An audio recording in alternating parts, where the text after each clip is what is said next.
Hello everyone, हमने करना है 200 इंपॉर्टेंट क्वेश्चन का सीरीज और इस सीरीज के अंदर हम अब तक 6 वीडियो बना चुके हैं। ये हमारा 7th वीडियो होगा।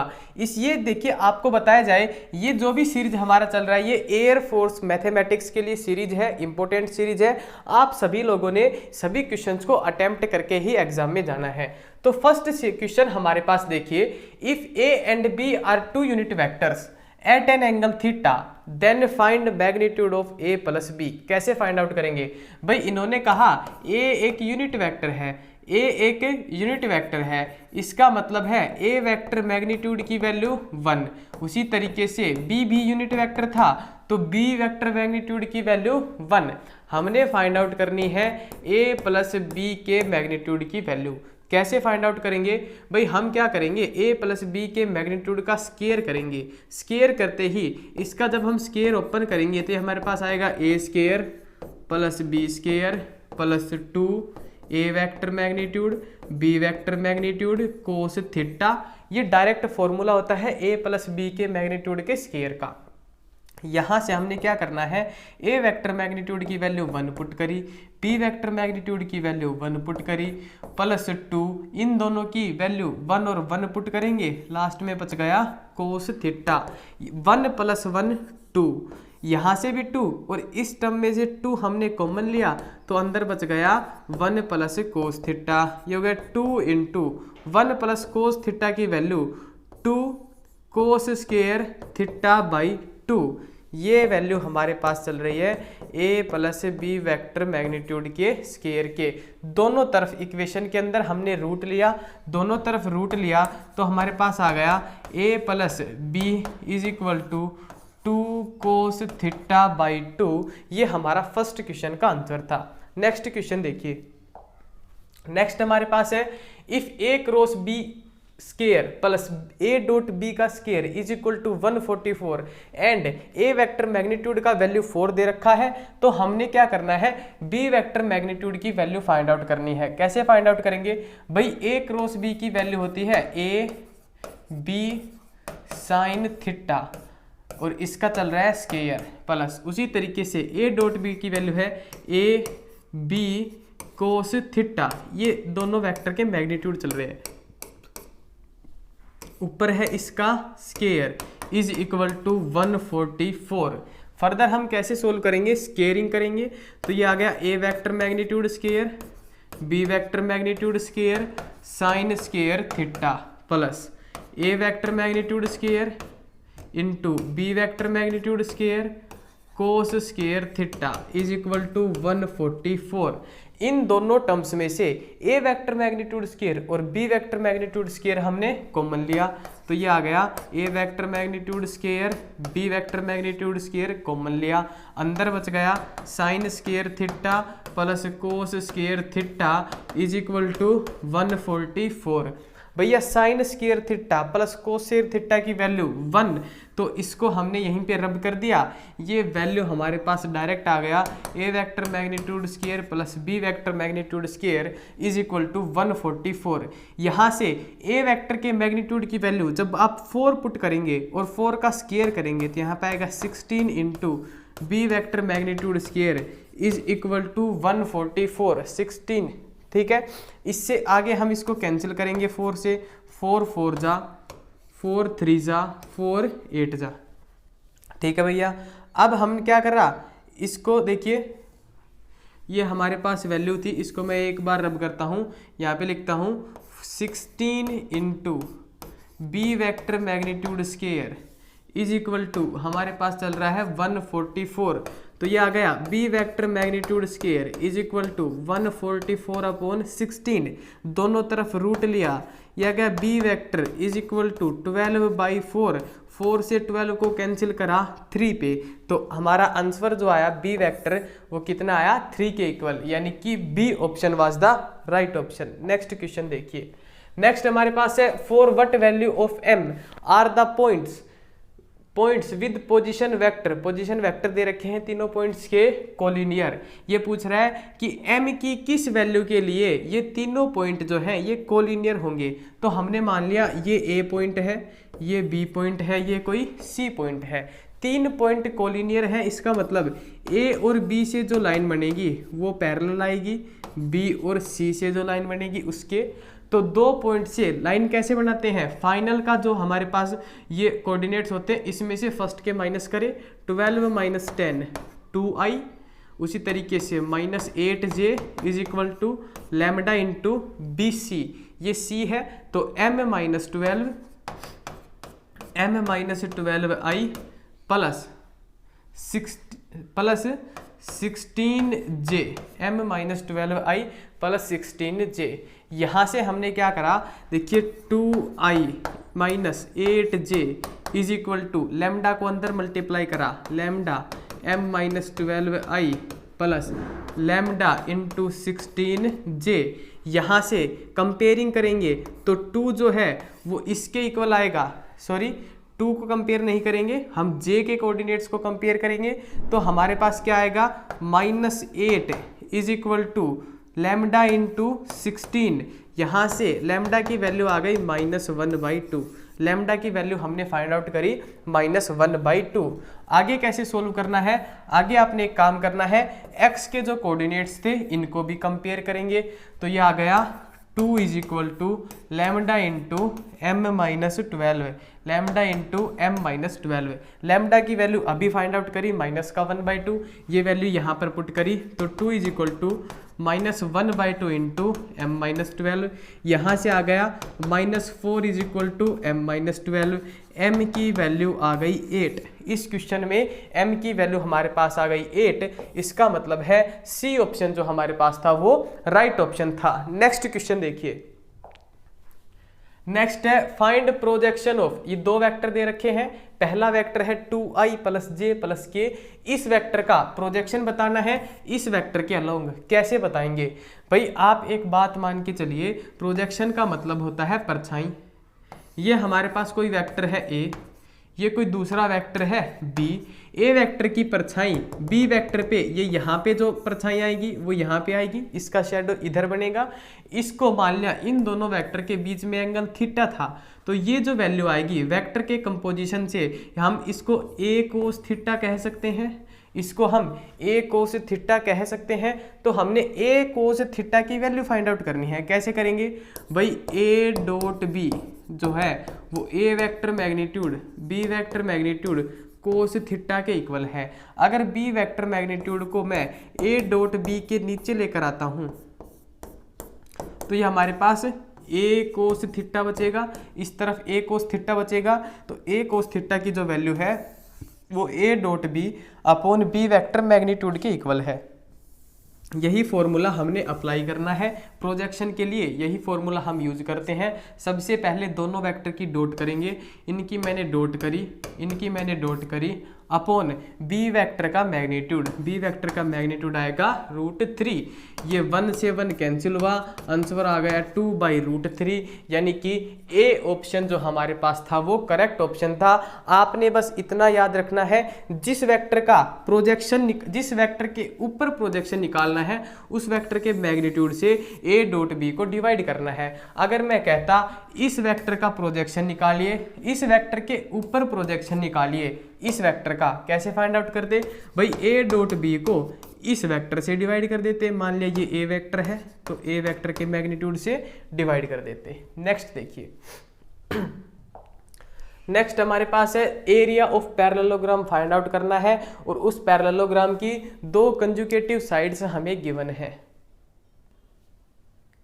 कैसे करेंगे सर, देखिए जब भी पैरेललोग्राम का एरिया फाइंड आउट करना हो, साइड्स गिवन हो, तो आप फाइंड आउट कर सकते हैं a क्रॉस b का मैग्नीट्यूड। किसी पैरेललोग्राम की 2 साइड्स आपको गिवन है, कंजुगेटिव साइड्स, तो एरिया a क्रॉस b के मैग्नीट्यूड के इक्वल है।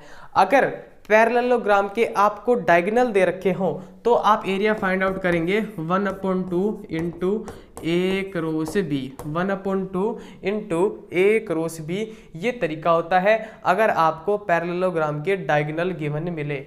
और अगर आपको कोई ट्राइंगल मिले इस ट्राइंगल की एक साइड ए है एक साइड बी है, इसका एरिया पूछे तो इसका एरिया भी होता है 1/2 इंटू ए क्रॉस बी। ये एरिया से रिलेटेड 3 क्वेश्चन थे, तीनों क्वेश्चन कैसे सोल्व होंगे ये मैंने आपको बता दिया। अब देखिए इस क्वेश्चन को सोल्व करते हैं।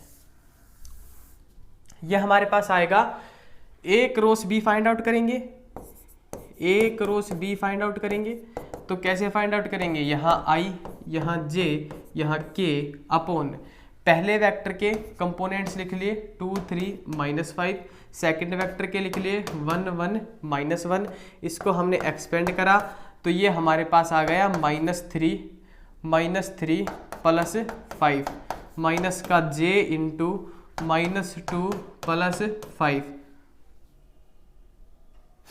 और प्लस के इंटू 2 -3।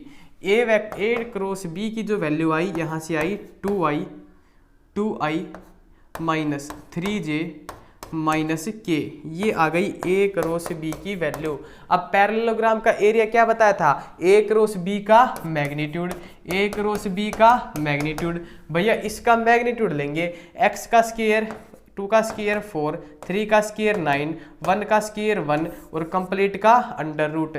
ये हमारे पास आ गया अंडर रूट 14। तो उस क्वेश्चन का आंसर था रूट 14। नेक्स्ट देखिए, नेक्स्ट हमारे पास है if a plus B magnitude is equal to a minus B magnitude. तो हमने फाइंड बताना है इनमें से कौन सी बात सही है, इनमें से कौन सी बात सही है। कैसे सोल्व करेंगे भाई, इस इक्वेशन में दोनों तरफ हम स्केयरिंग कर रहे हैं अपनी तरफ से, क्वेश्चन में गिवन नहीं था, क्वेश्चन सोल्व करने के लिए मैंने क्वेश्चन में स्केयरिंग कर दी। तो ये हमारे पास आ गया a vector magnitude square, b vector magnitude square 2 a vector magnitude b vector magnitude cos theta is equal to, left hand side को सोल्व करेंगे तो ये आएगा a vector magnitude square b vector magnitude square -2 ab cos theta. भाई a vector magnitude square से a का square cancel, b के square से b का स्केयर कैंसिल, वो वैल्यू उधर माइनस में थी इस तरफ आके प्लस में होगी तो प्लस में 2 + 2 कितना 4 ab cos theta is equal to, left hand side में हमारे पास बचा 0, ये कंप्लीट वैल्यू 0 के डिवाइड में जाएगी, आंसर आ गया cos theta is equal to 0। तो थीटा की वैल्यू यहाँ से आ गई हमारे पास π/2, यानी कि इन दोनों वेक्टर्स के बीच में a और b के बीच में जो एंगल था वो एंगल हमारे पास 90 डिग्री का था। It means a is perpendicular to b। Important question था, नोट करें। नेक्स्ट क्वेश्चन देखिए, नेक्स्ट हमारे पास है for any vector a what is the value of, इसकी वैल्यू फाइंड आउट करनी है। कैसे फाइंड आउट करेंगे, सबसे पहले ए जो वेक्टर है उसको अपनी तरफ से लेट करेंगे। तो मैंने कर लिया कि let a is equal to xi yj zk, ठीक है भैया। अब क्या करना है, a की क्रॉस करनी है i के साथ, a की क्रॉस करनी है i के साथ। तो इसकी जब मैं i के साथ क्रॉस करूंगा तो ध्यान से देखिएगा, इसकी क्रॉस करेंगे i वेक्टर के साथ एक बार क्या होगा, i की क्रॉस xi के साथ होगी, xi के साथ क्रॉस होगी i की प्लस yj के साथ क्रॉस होगी i की प्लस zk के साथ क्रॉस होगी आई की। यहाँ तक बात समझ में आई, यहाँ तक बात समझ में आई। तो आई की क्रॉस आई के साथ किसी भी नंबर की खुद के साथ क्रॉस प्रोडक्ट क्या होगी 0, इसका आंसर आ गया 0। जे की क्रॉस कर रहे हैं आई के साथ, यहाँ से आंसर आएगा माइनस का के, और वाई इसके मल्टीप्लाई में चल रहा है प्लस छोड़िए, के की क्रॉस आई के साथ करेंगे, यहाँ से आंसर आएगा -j, और z इसके क्या चल रहा है मल्टीप्लाई में, और ऊपर दे रखा है कंप्लीट के मॉडुलस का स्क्वायर, कंप्लीट के मॉडुलस का स्क्वायर। तो भाई ये k तो यूनिट वेक्टर है, j भी यूनिट वेक्टर है, इसका मॉडुलस फाइंड आउट करेंगे y square plus z square का अंडर रूट, लेकिन रूट से स्क्वायर कैंसिल होगा। तो मैं ये कहना चाहता हूँ इसका मॉडुलस का स्क्वायर हमारे पास आएगा y square plus z square. हमने सिर्फ इस पोर्शन को सोल्व करा। इसी तरीके से देखिए इस पोर्शन को सोल्व करा, यहाँ से आंसर आया y square plus z square. जब इसको सोल्व करेंगे तो आंसर आएगा x square plus z square. जब इसको सोल्व करेंगे तो आंसर आएगा x square plus y square. यहाँ तक बात समझ में आई। सभी टर्म्स को ऐड कर दिया, तो ये ऐड करेंगे तो हमारे पास आंसर आएगा 2x square y square z square. सभी टर्म्स दो बार है तो सभी के बाहर मैंने 2 कॉमन ले लिया। अब देखिए एक्स स्क्वायर वाई स्क्वायर और जेड स्क्वायर, हमने जो वेक्टर ए लेट करा था, ए वेक्टर लेट करा था एक्स आई वाई जे जेड के, इसके मैग्नीट्यूड के स्क्वायर के इक्वल है। इसका मैग्नीट्यूड का स्क्वायर आएगा एक्स स्क्वायर वाई स्क्वायर और जेड स्क्वायर। तो इसको मैं लिख सकता हूँ 2 इंटू ए वेक्टर मैग्नीट्यूड का स्क्वायर। ये हमारा आंसर था, यानी कि बी ऑप्शन जो था वो राइट ऑप्शन था। नेक्स्ट क्वेश्चन देखिए। नेक्स्ट क्वेश्चन हमारे पास है if a is equal to i plus 2j minus 3k and b is equal to 3i minus j plus lambda k, तो इन्होंने पूछ रखा है a प्लस b जो है वो परपेंडिकुलर है a माइनस b के, तो आप लैम्डा की वैल्यू बताइए। तो सबसे पहले इस क्वेश्चन में a plus b find out करेंगे, दोनों को ऐड करेंगे तो ये आ गया 4i plus j plus lambda minus 3k। ठीक है, a में से b को सब्ट्रैक्ट करेंगे, तो a में से b सब्ट्रैक्ट करा तो ये आ गया minus 2i plus 3j minus 3 plus lambda into k। ठीक है भैया, ये दोनों वेक्टर एक दूसरे के परपेंडिकुलर हैं, दो वेक्टर परपेंडिकुलर हैं, इसका मतलब उनका डॉट प्रोडक्ट 0। इनकी डॉट प्रोडक्ट करी minus 8 plus 3 minus lambda minus 3 की मल्टीप्लाई 3 प्लस लैम्डा के साथ आंसर आएगा 0। अब देखिए इसको मैं रब कर रहा हूँ, यहाँ पे सोल्व करता हूँ।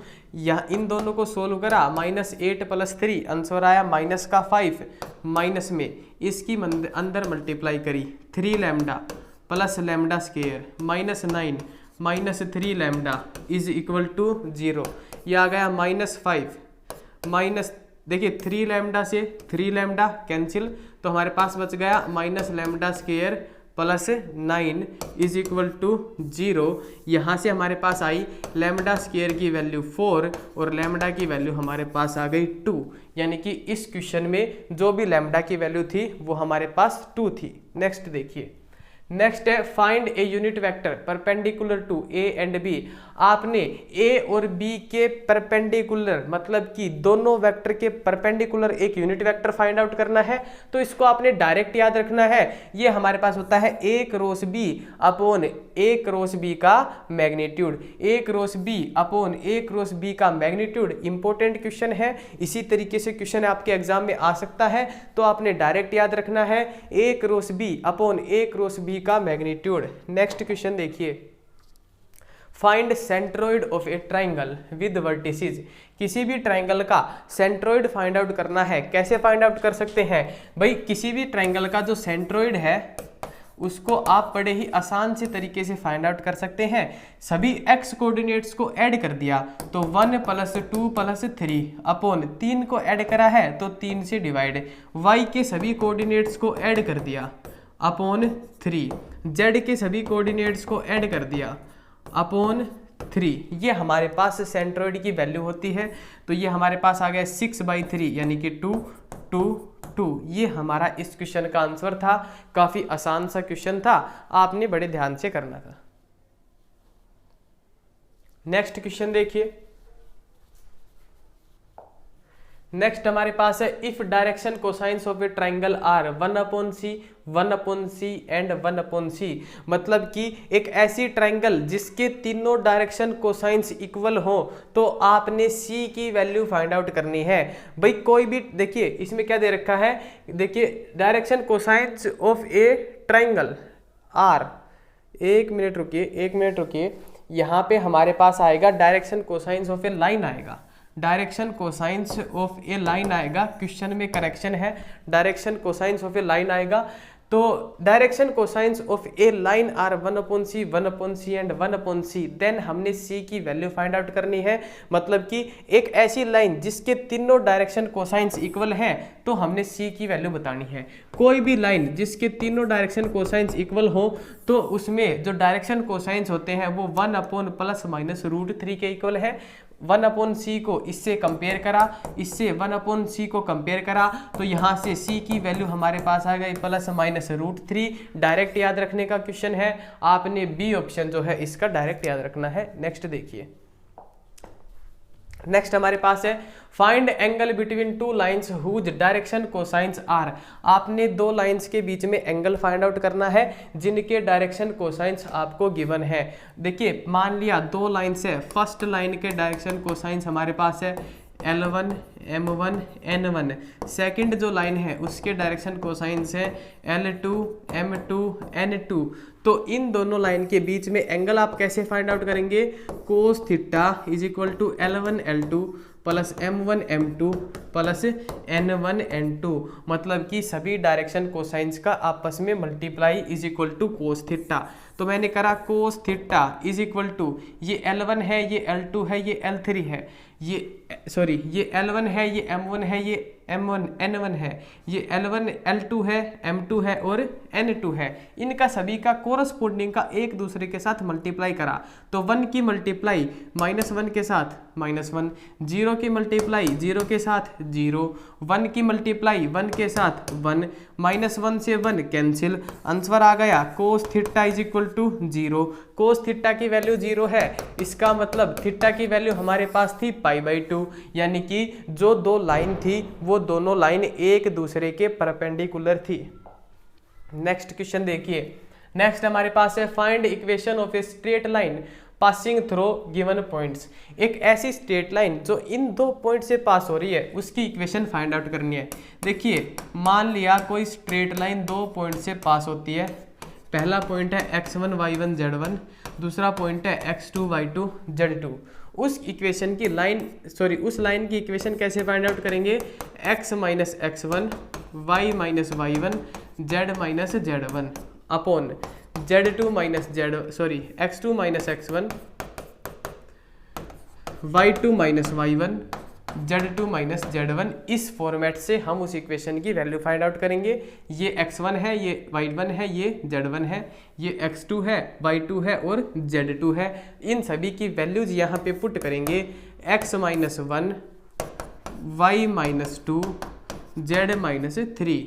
अब 3 में से 1 को सब्ट्रैक्ट करा तो ये 2, 5 में से 2 को सब्ट्रैक्ट करा 3, -1 -3 -4। ये हमारे पास लाइन की रिक्वायर्ड इक्वेशन आ गई।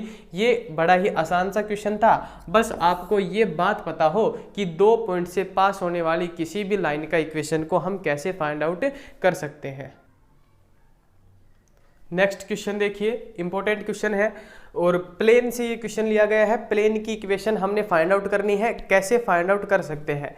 सबसे पहले आप मेरी एक बात समझिए कि जो प्लेन होता है, मान लिया ये हमारे पास कोई प्लेन है, ठीक है, यहाँ पे कोई पॉइंट है ABC और यहाँ पे कोई दूसरा पॉइंट है A1 B1 और C1।